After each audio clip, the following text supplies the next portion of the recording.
Welcome back.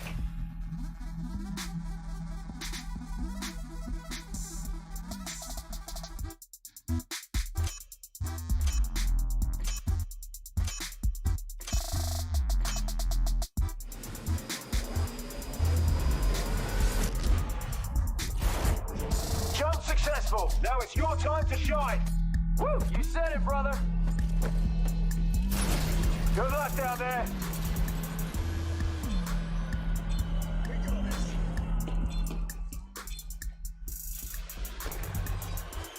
What time is it? It's go time! We've powered up the harvester. Protect it and keep the area clear. You gotta love this job! I'm detecting incoming enemy signatures. Not a lot, but don't get cocky. Get ready. First wave inbound.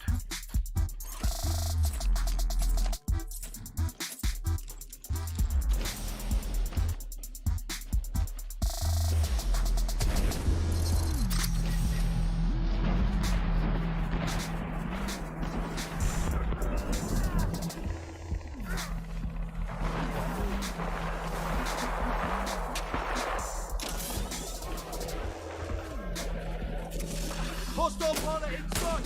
1021! The harvester shield is taking some hits. Give it some cover.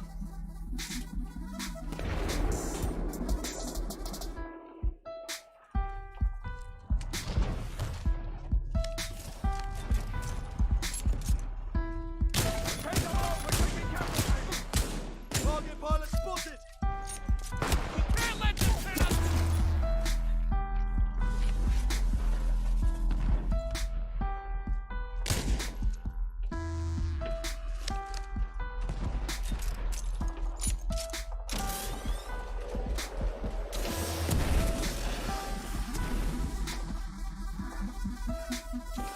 I've got visual! Over here! They come! Weapons free! We're taking casualties! Target pilot!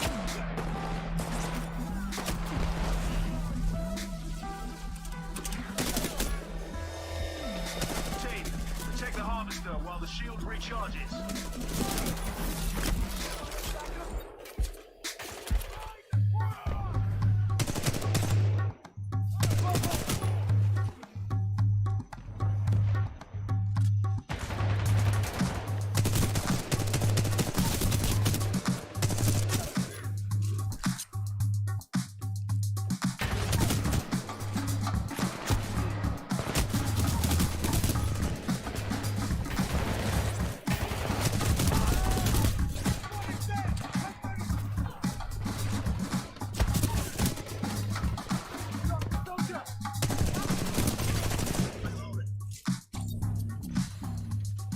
The harvester was untouched that time. Good work. Good work? Come on, Drones. It was great work. Guess what? Your Titan's ready to kick some ass. Stand by for Titanfall. Nice work out there. Give us some credit. Use them to build up some defenses. Make yourself a little more badass.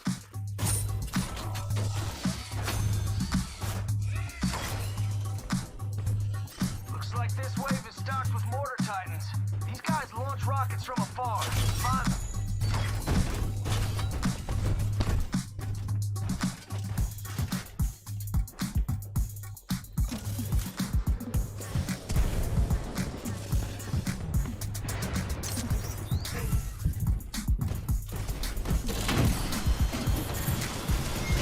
Pilot on board. Ready to report ET.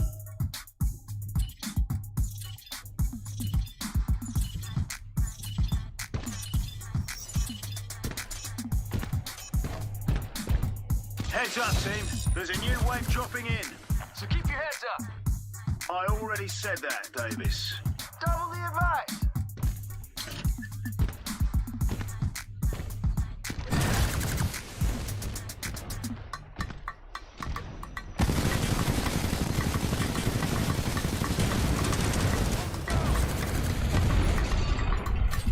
Listen up, team.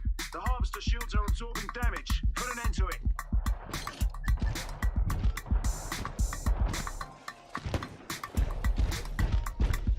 Team, lots of cloak drones in your area. Man, I hate those things.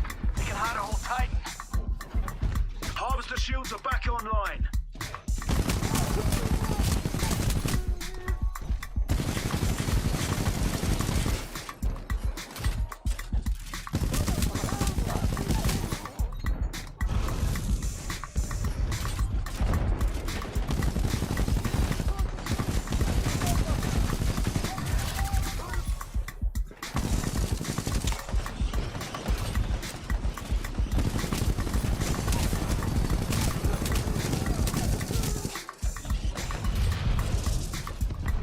Enemy Titan down.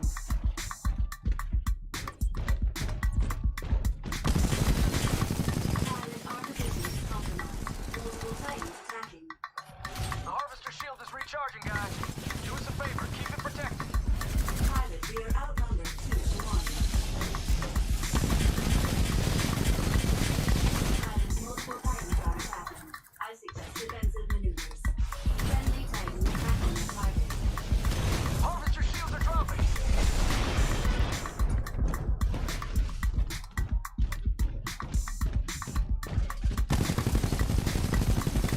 Harvester shields back up to 100%.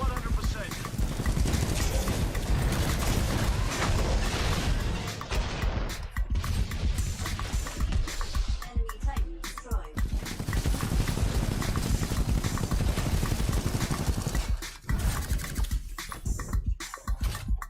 Heads up, team. Mortar Titans all around your perimeter. You'll have to hunt them down. Mortar Spectres are raining shells down on the harvester. Clear them out for me. And, well, you know, your lives. Take out those Titans! Fire! Fire! The harvester shields are about to go down. Protect it.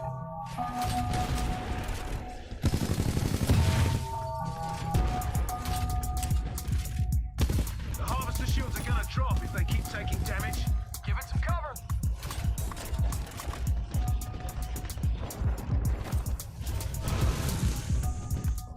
Team, protect the harvester while the shield recharges.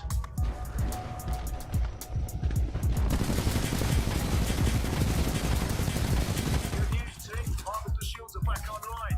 Let's finish this. The harvester shield is taking some hits. Give it some cover.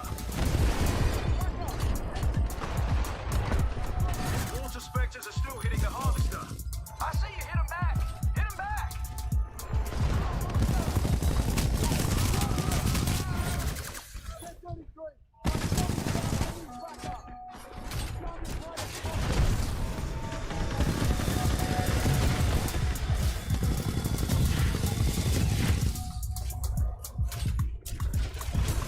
The harvester shields are about to go down. Protect it.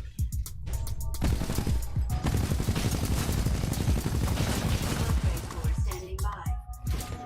Upgrade stage 1. Friendly pilot rotating the target. Friendly pilot attacking the target. Taking damage. Enemy Titan eliminated.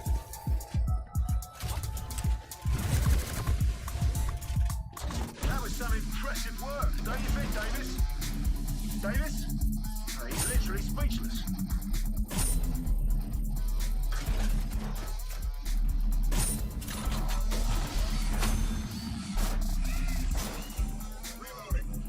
There are arc titans in this wave. Watch out for their arc field. Yeah, that thing will get right through energy shields.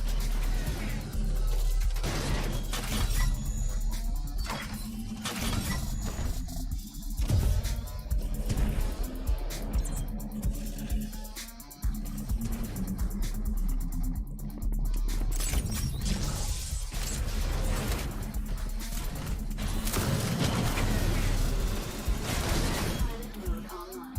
It is good to see you again.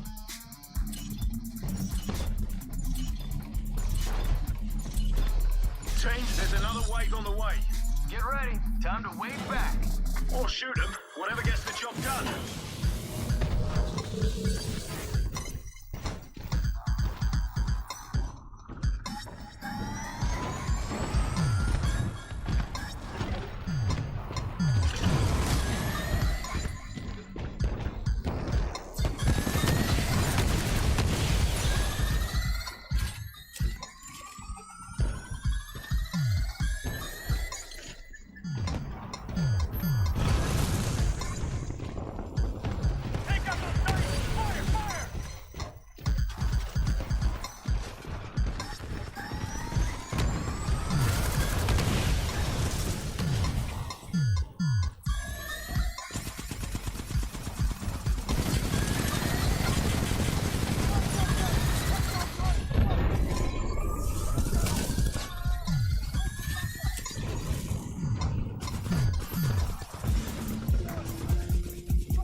down there, team. Take those beasts out.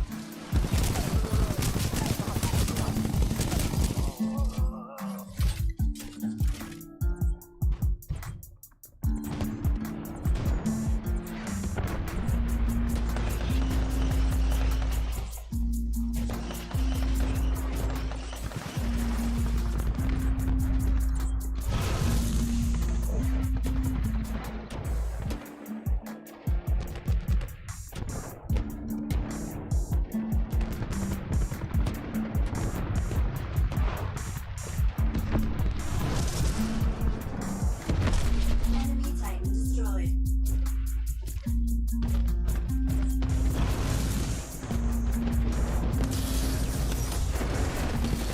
Friendly Titan attacking our target.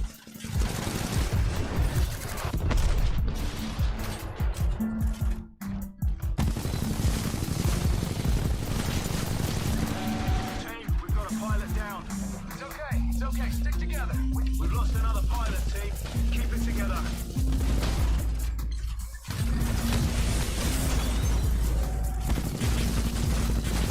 Pilot disengaged. Upgrade core The ready. harvester shields are absorbing damage. Good news, team. Pilot reinforcements just landed.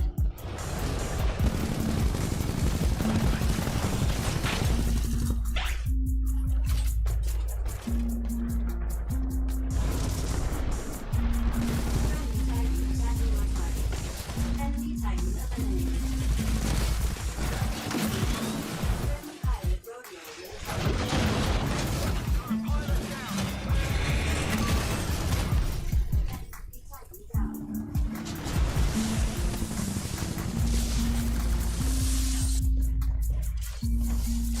The harvester shield is taking some hits. Give it some cover.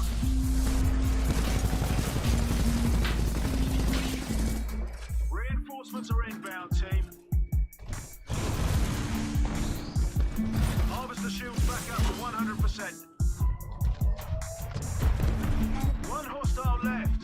Finish it off.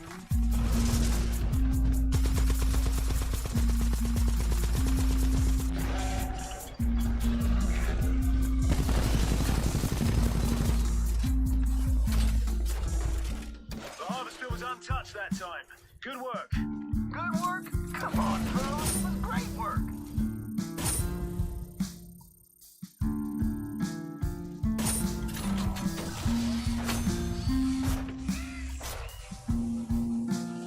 I think we struck a nerve. You're about to face everything they've got. Be ready for anything.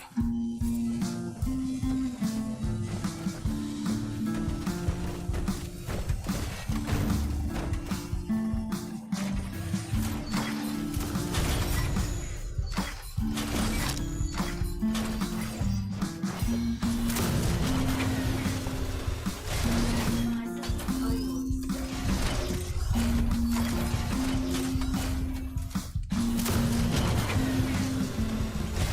Transferring systems to pilot.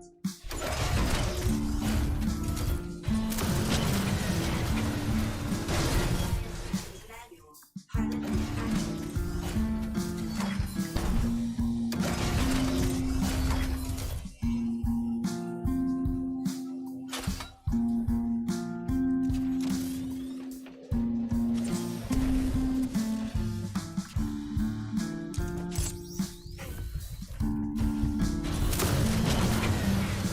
Friendly pilot on board.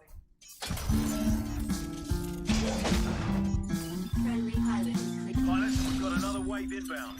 Another day, another wave. Bring it on.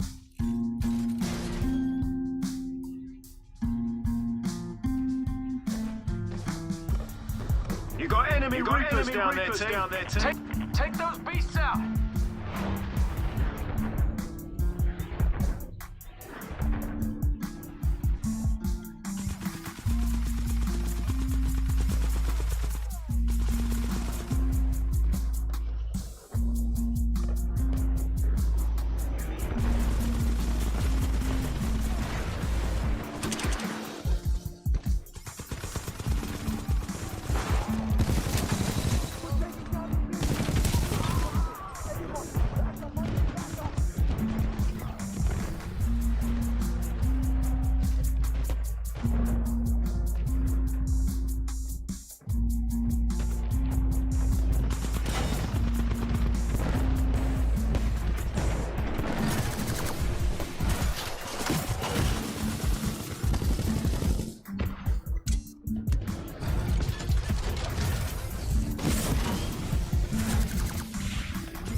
got enemy reapers down there, team.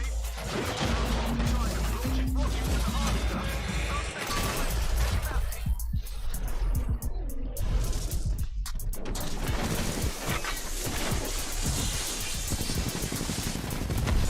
Enemy Titan down.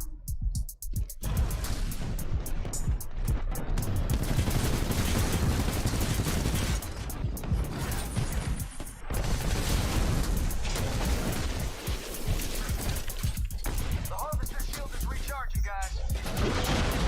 Protected. Enemy Titan destroyed. Upgrade core activated. Shield restored. Guys, we just lost a pilot out there. Gotta be more careful.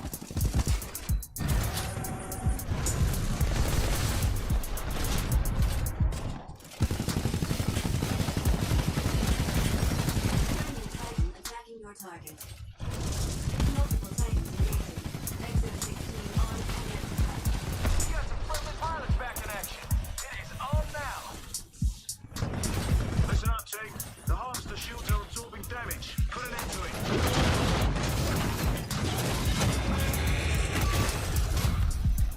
Titan down.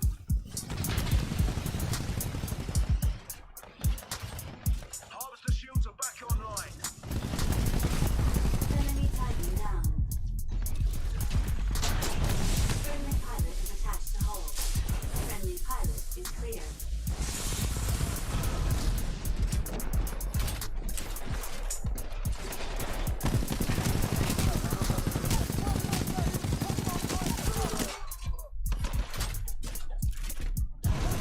Call for backup. I see him! Over there!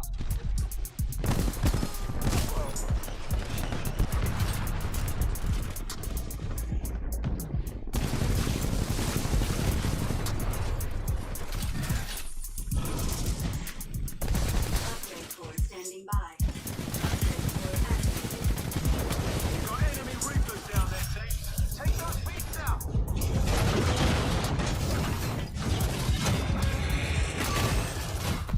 Enemy Titan destroyed. Pilot is outnumbered by hostile Titans.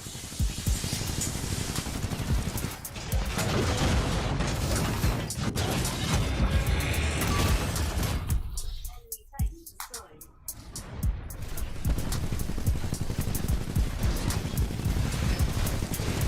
We are engaging multiple Harvester shields are dropping.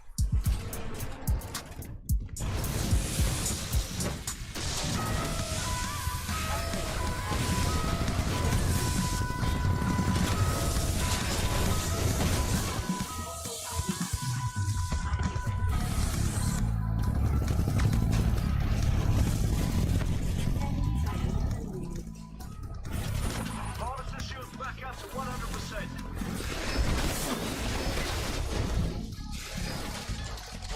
Listen up, team.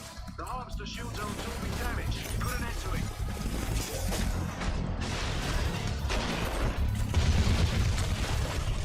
Enemy Titan down.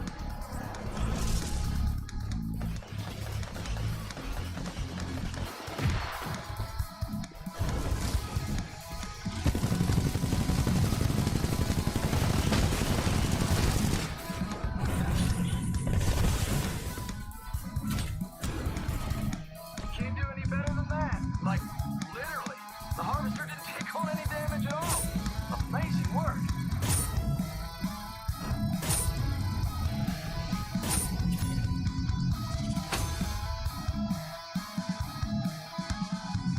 Those mortar titans bomb the harvester from a distance.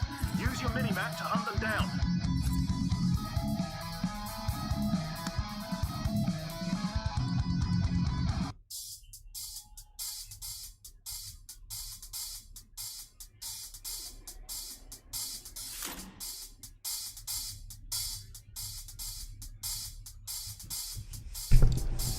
Yo, there we go. God damn, that was annoying. Hey, sorry to bother you, but you ready? We're all waiting for you.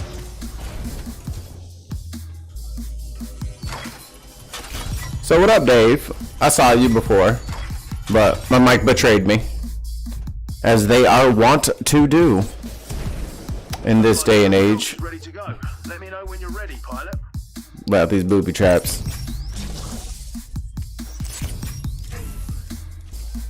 Hiya. Let go. Hello, hello, hello, hello. Is my mic working? Let me know, let me know. Final wave. Gonna ride it to the very end.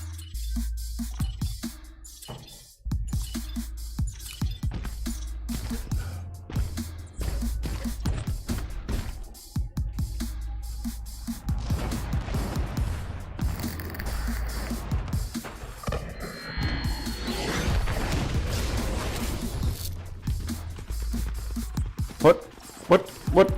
Is it them little things? It is them little things. Because they're running on the walls!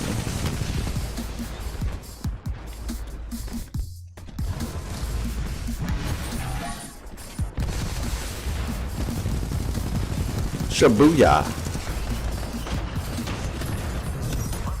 Nah, bro. Coming soon. Armor. Party time in the city. Track him down and take him out.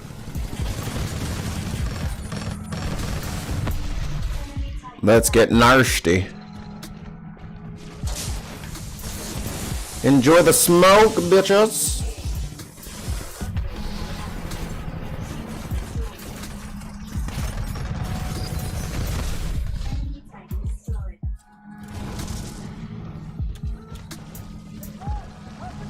Where y'all going?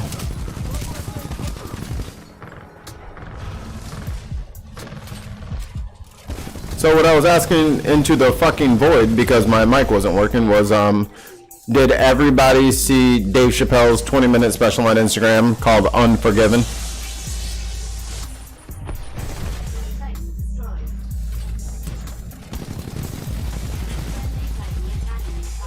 Get off of me, bitch!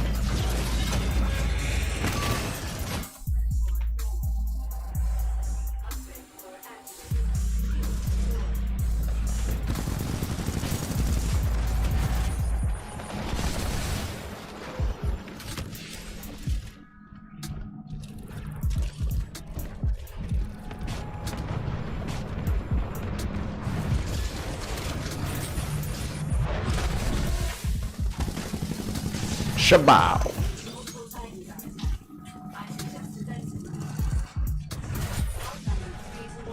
We must uphold the mission, pilot. We've got to pilot down. Those mortar tides are really giving our harvester some damage. They're set up on the outskirts. Oh, there you are. Get them down, team.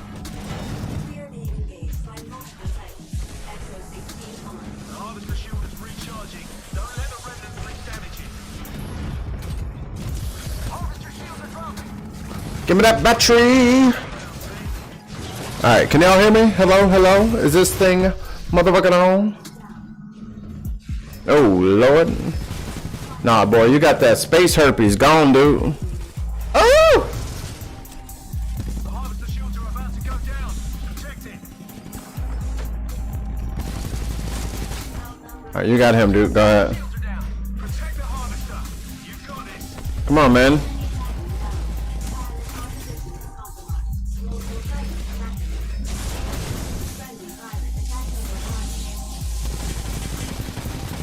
Come here. Titans launching rockets.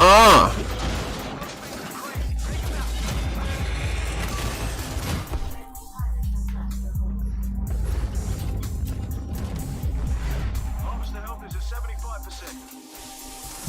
Multiple titans are attacking. I suggest defensive maneuvers. Team, we've got a pilot down. It's okay. Yeah. Oh, no, come here. 2-1 my ass.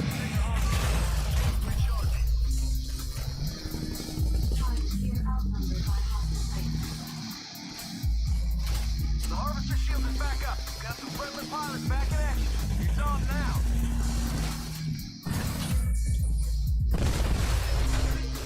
Get the fuck. Oh. Alright. up, what up, what up, what up, everybody? I'm in a very singy mood today. Oh, look at these motherfuckers. Oh, yeah, y'all are mine.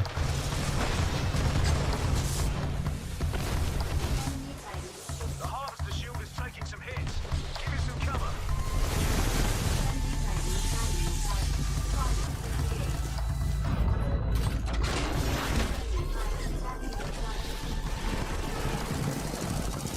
Damn, bro, you had to put your shit right here. Oh, ye of little faith. Up to 100%. No, I'm about to smoke your boots, boy. The harvester shield Oh, shit. charging. Don't let the remnant fleet damage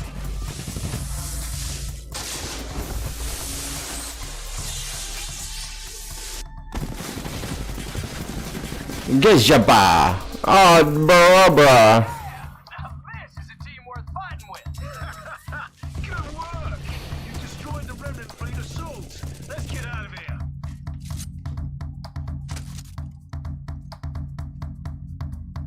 There we go. What up, y'all? Can you hear me now? How we sounding? How we doing? What we up to? How we feeling? What we up to? Oh.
All right.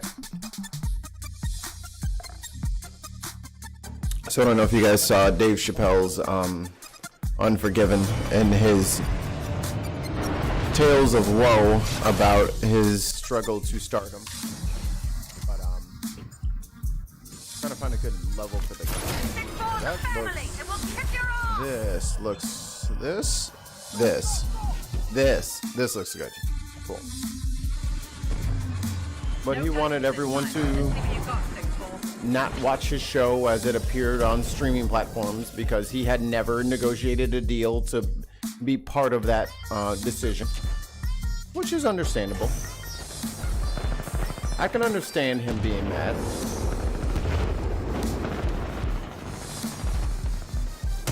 You can be mad, but that doesn't mean you're right. Oh, fuck. Like, I'm mad that dude just shot me, but that doesn't mean I'm right. Being mad doesn't make you right, which is fine. I don't, let me start off by saying I don't want to invalidate Dave's feelings about how his deal played out. It's not what I'm interested in.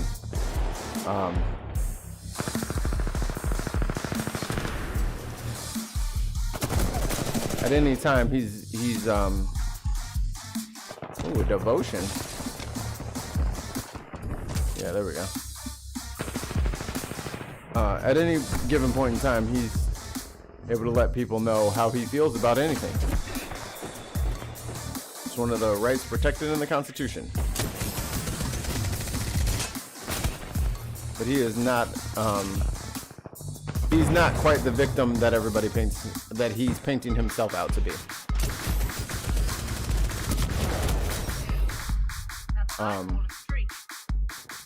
You can't have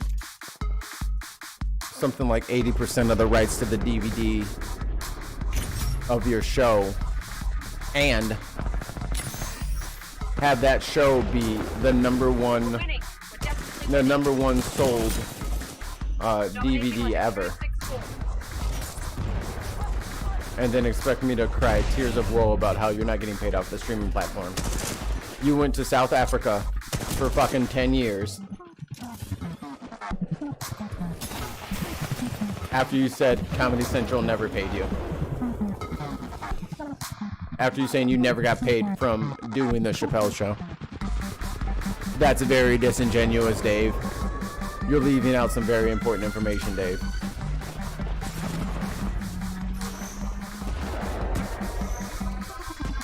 And that's not to say that I don't think that he shouldn't get cut into what they're doing with the show. I think that's a good thing to do. But he's not owed that. He's not owed any piece of the Chapelle show money. Any of it. He gave it away. He gave it away so he could own the DVDs. And now that they found a way to repurpose it, he's got sour grapes. So, there's that.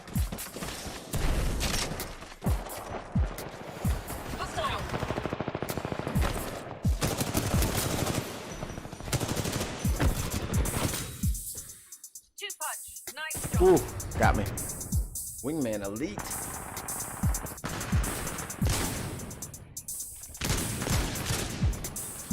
Oh, he shot me. He shot the shit out of me.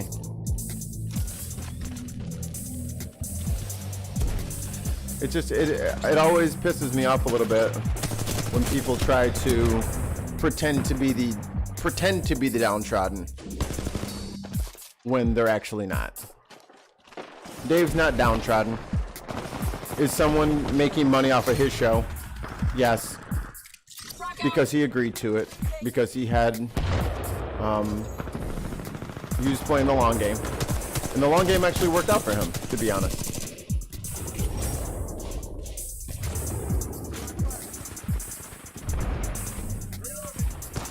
Ooh.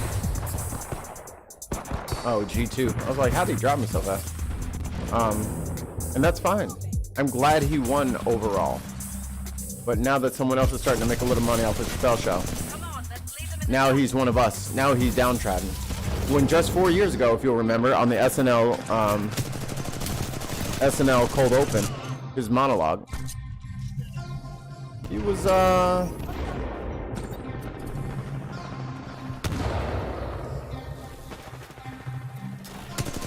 he was not so proletariat back then. He was more on the team of, I'll be fine, I'm rich, good luck with this whole Trump business, I'm about to get a tax break. Anybody remember that?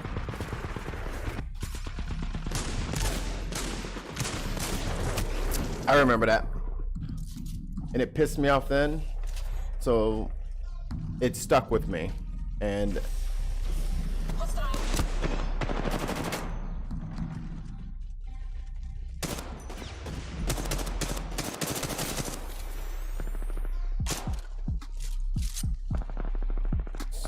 so it seems a bit, oh, got me. It seems a bit off brand for him now to be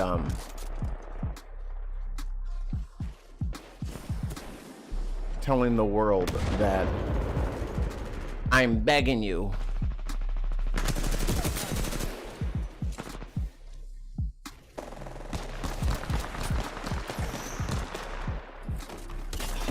I'm begging you not to let anyone make money off of the shit that I sold. That's the thing about selling things though, Dave. Don't sell things if you want to keep them. He had that option. Then he played, like, it was so funny in his little monologue, or in his 20-minute special. He was all about how he painted the picture of how he was 15. Ooh, got me. 15 telling jokes, and the guy wanted to buy the joke from him. But he tried to make that the same thing as Comedy Central when he was 30 fucking years old.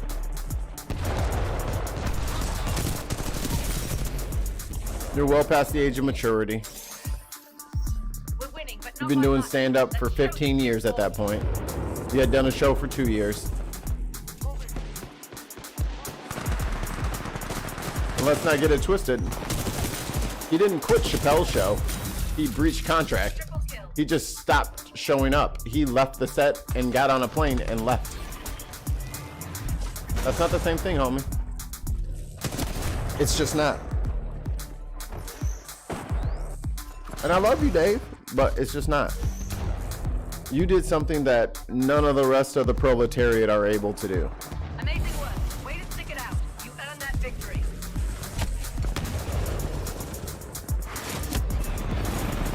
Because I'm fairly certain that there's no way I can quit my job. Well, not even quit, just walk out of my job.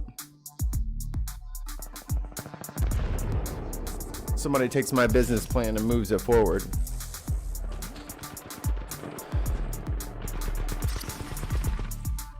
And I had everything to do with it. How could I not be involved in the payout later? Come on, man.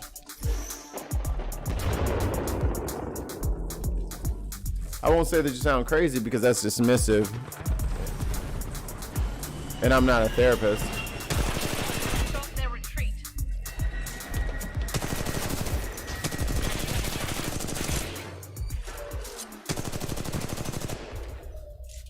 Sneaky little snake.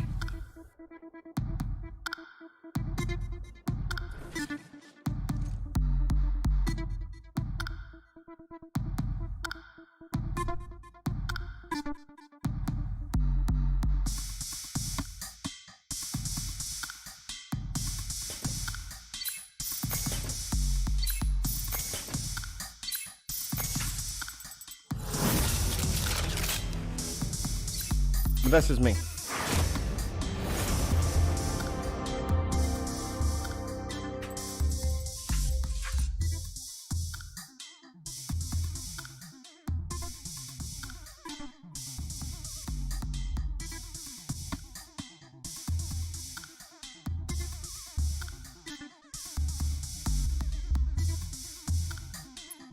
Ooh.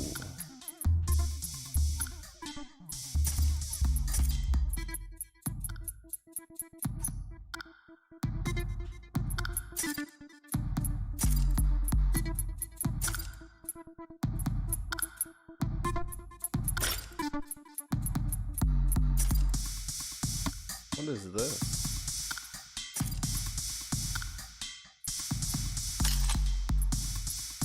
I'll take it. I haven't used it much.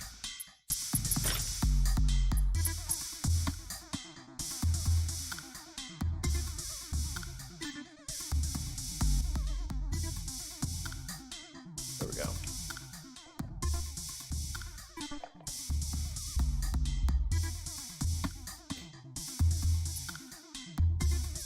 And I don't know if you guys are available tomorrow. Tomorrow on The Bin, we will have a very special guest. A good buddy of mine. Miss Aisla from the Bicurium podcast will be on The Bin tomorrow. That'll be a good show. She is a barrel of monkeys. She is so much fun.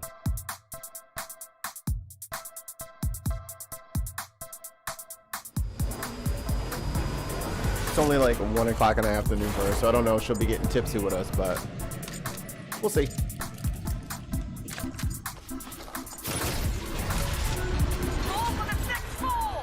Can you hear me now, Dave? I think I fixed my mic issues. I have no idea why it wasn't working.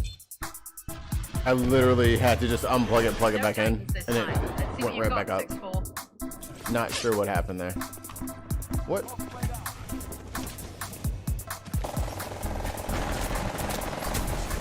Ooh.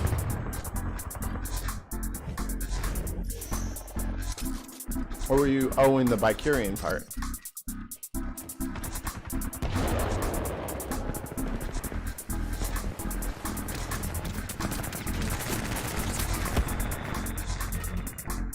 I am shoot it up.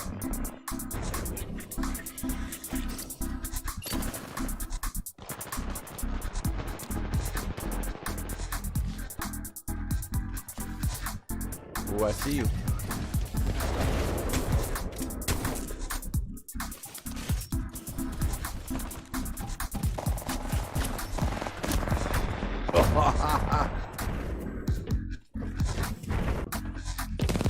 Yeah, I met her through Voice from the Underground.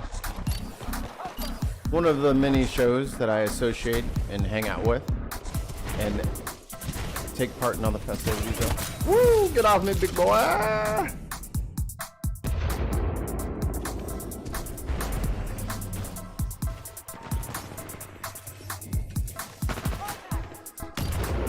Oh, we shotgunning today. Let's go. Gauge is out.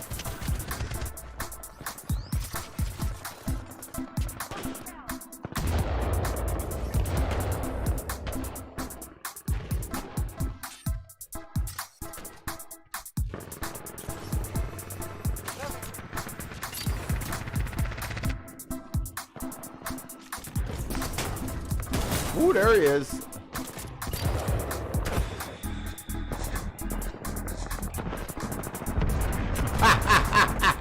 You waiting for it.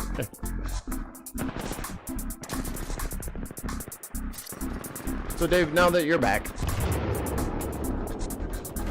I talked about this on Voice from the Underground the other night. They are winning by much. Take him out, 6-4. Ooh, double kill. Oh, triple kill. Nice triple kill. Oh shit. I'm about to die. No.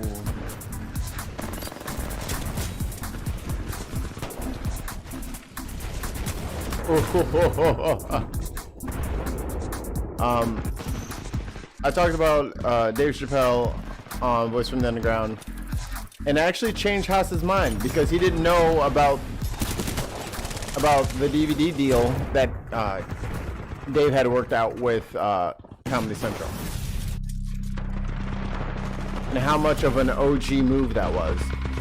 Like, it was so ahead of its time at the time. But Dave didn't have a plan for streaming. Do you still think that it's immoral? Ooh.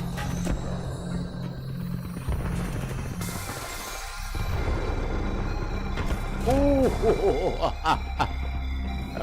Still think it's immoral for Comedy Central and everybody to stream his shit when he literally signed away all the rights to that shit.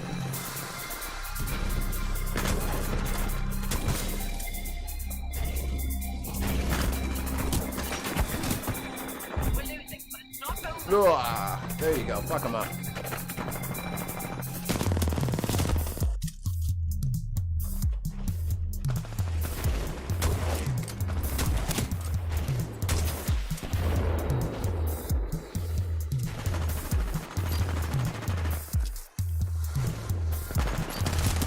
Ooh, I got you with the hologram, motherfucker.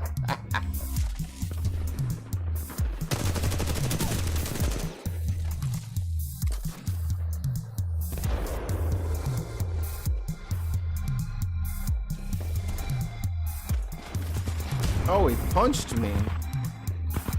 That is rude.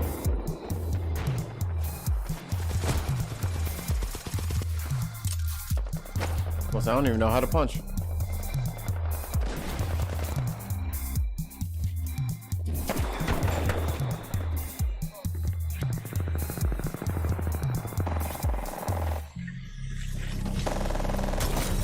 Save your life.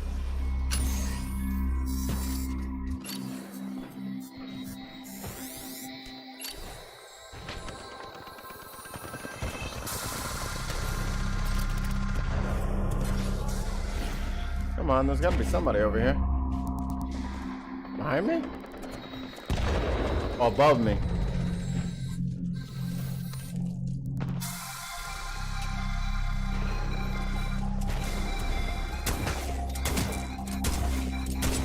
Oh my god, I deserve to die. I can't believe I missed that many times. Dave McInnes says, well, I mean, I don't think his argument holds weight on many levels, although I have a general, I think gripes with copyright and content laws in their current form.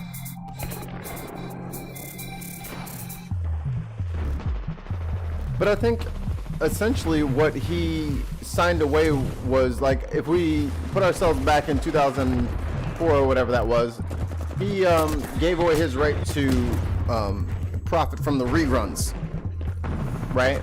And a lot of people do that because reruns have been a thing forever. Like,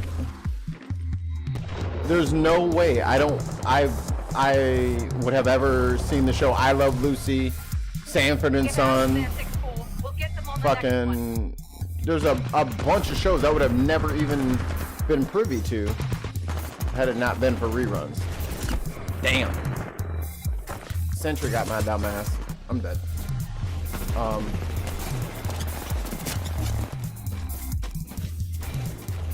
Which is fine and dandy, but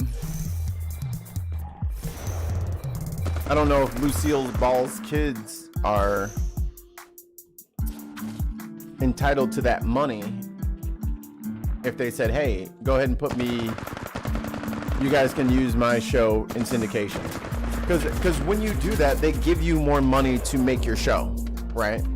So that he probably could have negotiated something to make that not a thing, but they would not have given him as much money up front to make the show that he made that was so great in the first place. It's kind of that you got to get the Venn diagram just right. You know what I mean?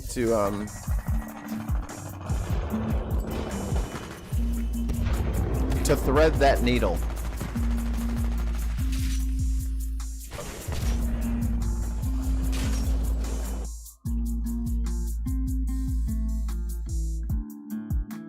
Again, I don't hate Dave. I love Dave, but I think Dave's plan was brilliant. However, I mean, I can't even say short-sighted, because how the hell was he gonna know that Netflix was gonna come out fucking 4 years later and they're gonna stop doing the fucking DVDs, which was, I'm not gonna front, I definitely Netflixed when Netflix had discs. I definitely watched almost the entire second season of Chapelle Show that way.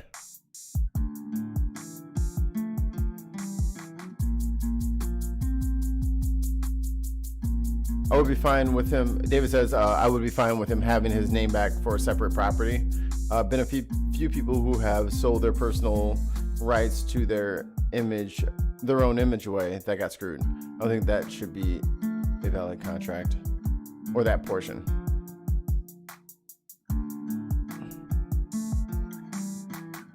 So should there ever, okay, I'll put it this way then. So if I give you $100 million for the Dave McGinnis show, or the person watching this show, I'll give you $100 million for it, but I want to be able to profit from it after you're done making it.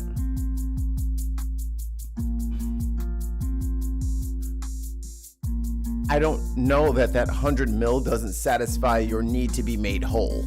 You know what I mean? Like, that's a lot more than you normally would have got. It's a lot more than you could have done by yourself, and that makes your content that much better. Knowing that you can make the show that much crazier. Like, it just bugs me a bit. Because it's not it's a bit Monday morning quarterback for me. You know what I mean? It's a bit after the fact, and a bit I think my controller is about to die. Don't do that.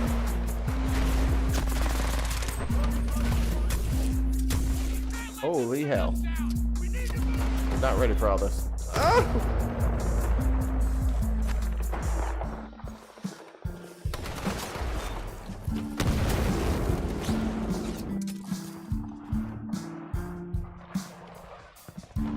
For those wondering, this is Titanfall 2. Oh! Get him, teammate. Get him with the got him.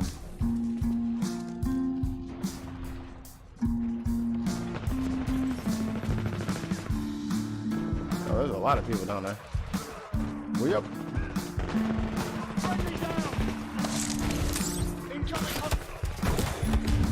Oh, there you go. There you go. Russ, what up, boy?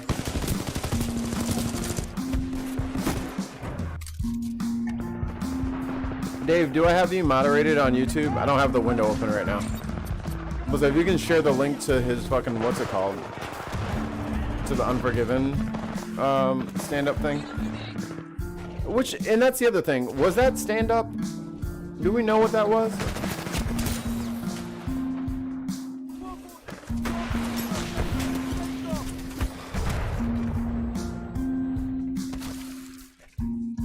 Oh, god damn it, Sweet's here.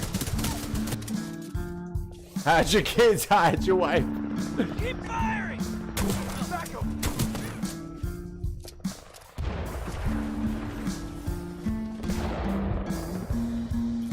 Eyes on. Follow my target. On the wall. To the window, to the wall. Oh! I shot him in the kneecaps.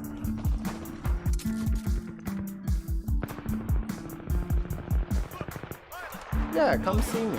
Oh. No? Back up. That's what it's for.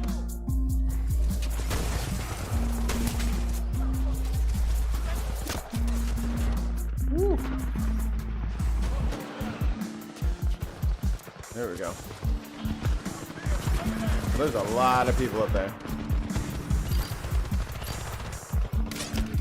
Damn it. I knew I was around it.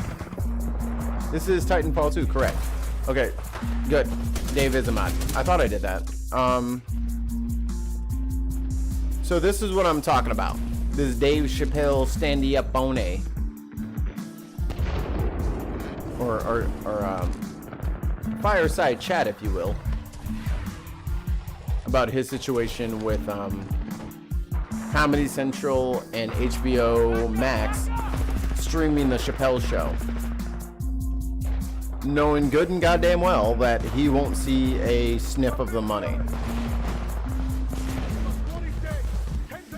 As much as I love Chapelle, Do this, 6-4. I don't agree with his sentiment that he gets to remain unblemished from his past.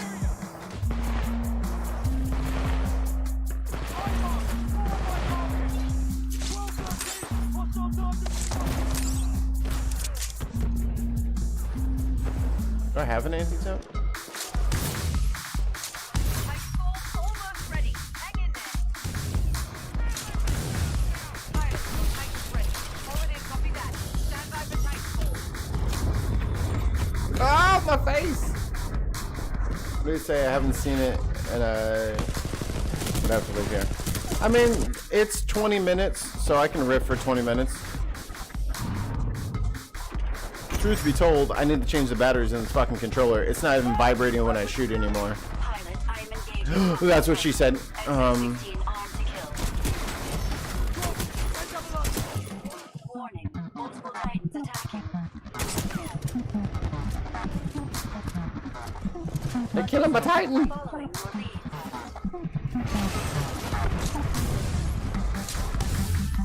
Oh, gotta go.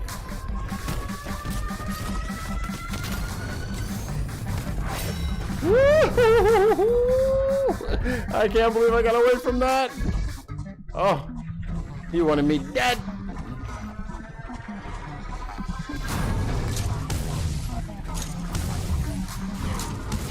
Biatch. Drone destroyed. Nice work.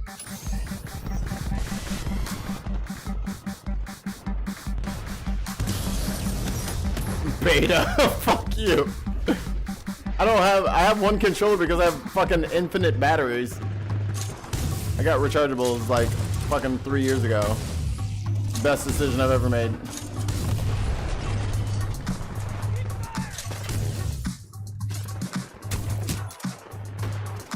Titan ready. Call it any time. Copy Oh, that. oh. Stand by for Titanfall. Guess we're going down here now. Titan time, baby. Get good, my guy. Alright. Yes. Oh, what the? Dig it up.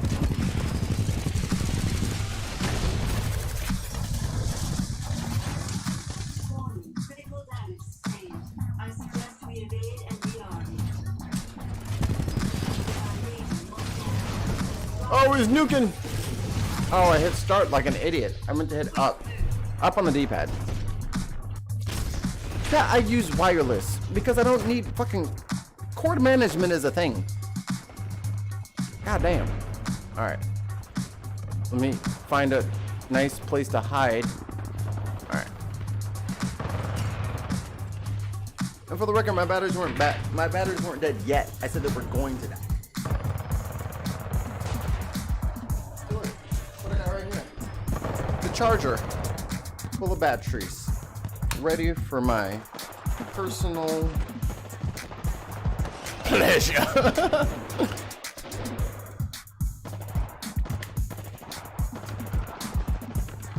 There we go. Oh, look at that. Look at the crispness. I can feel the freshness in these batteries. These energy cubes. Oh, hello. Bitch! No, you didn't. Keep it together.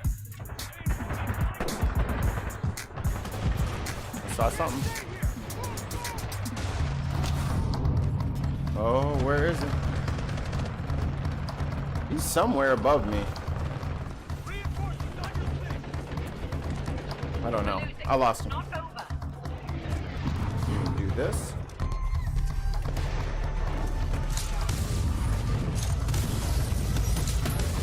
Ooh, tagged him up though. No, there is no input lag. It's very, very crisp. I have more input lag when it comes to like me playing on anything other than my monitors.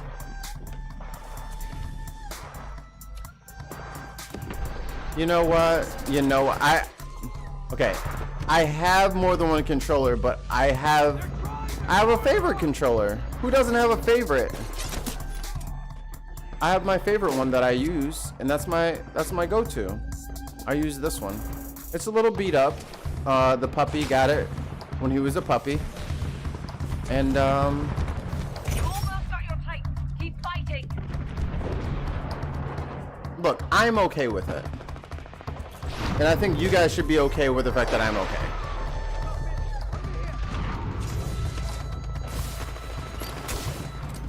Shabuyaka. Call it in any time. Stand by for Titanfall. Come on, Titan. Oh shit. That was really far away. Come on, buddy. Pilot on board. Welcome There we back. go. Time to rip them and stick them. I suggest to bed. Paka.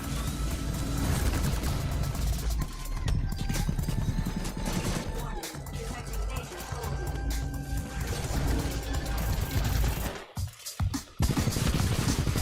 Oh, you fucked up, big boy. Upgrade source. Titan disengaged. Enemy Titan destroyed. Friendly pilot attacking your target. Friendly pilot attacking your Fuck you. North Star in flame. Brilliant.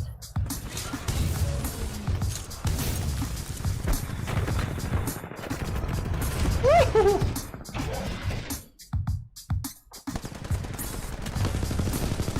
Taz. What up, boy? You guys are, neither one of you guys are gamers, first of all. So stop saying you're gamers. You're not. Because neither one of you will 1v1 me in anything that both of us have. Let's call a spade a spade. Let's start the night off with a little bit of truth. And then we will end with love. You know what I mean? We'll like start angry, but then by the end of it, we'll all agree that I'm just the OG gamer and I will fuck y'all up if y'all ever disrespect. Russ, you don't want these problems, big man. You don't want these issues. I'm an actual problem on the internet, alright? You know how many lobbies I've dominated? You know how many days in I got on fucking... Man, come on. You're talking to a real one. Almost ready. Pilot, your Titan is standing by. Copy that. Stand by for Titanfall. I don't see neither one of y'all on the Titanfall 2, though. TF2. What the fuck is I go? What the? That's not a game. That's a mission statement. That's a mantra. A business plan.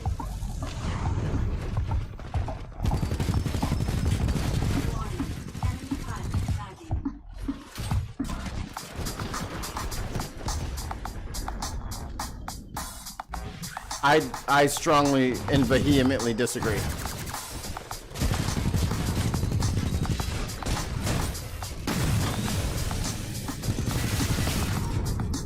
Friendly Titan attacking your target.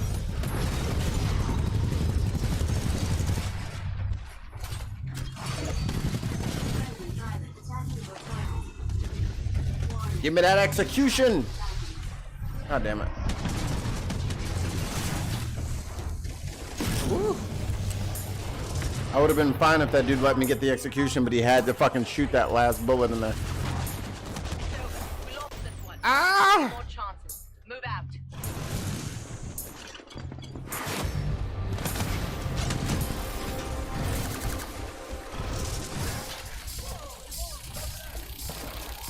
Oh, I got a hit on that.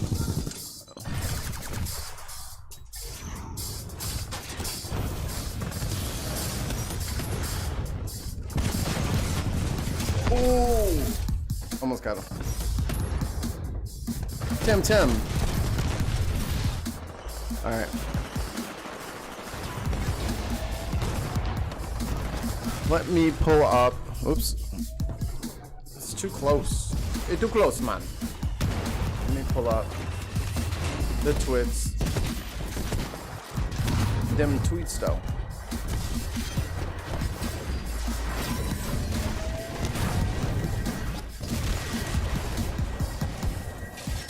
I'm not privy to this part of the game because I got shooted like a noob. King Noob Shot over here. Alright, let me check my email so I can get my passcode so I can get into my thing and we can have a proper discussion about Mr. Chapelle and his crimes against humanity.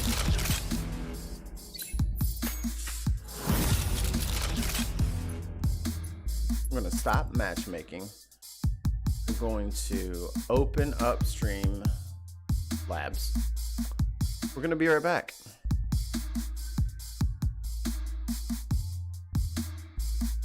How fucking dare you call me a console peasant? I fucking hate all of you. Doc, fearsome, what up? See, Tim knows what's up. Oh wait, that's a 3PS, third person shooter. What the fuck is my email?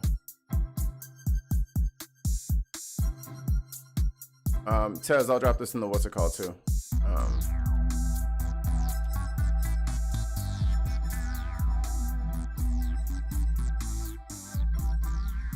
Our private chat. All right. Code is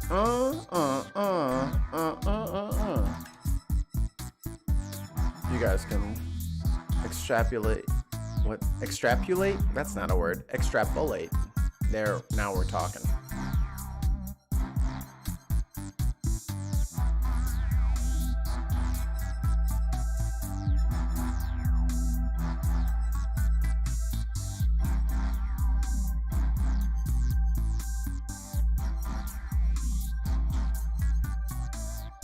Oh, it's making me select webcams and shit. I don't want to do that.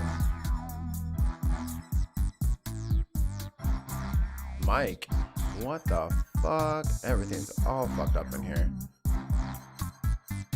There we go. Link, copy. Twitter, open.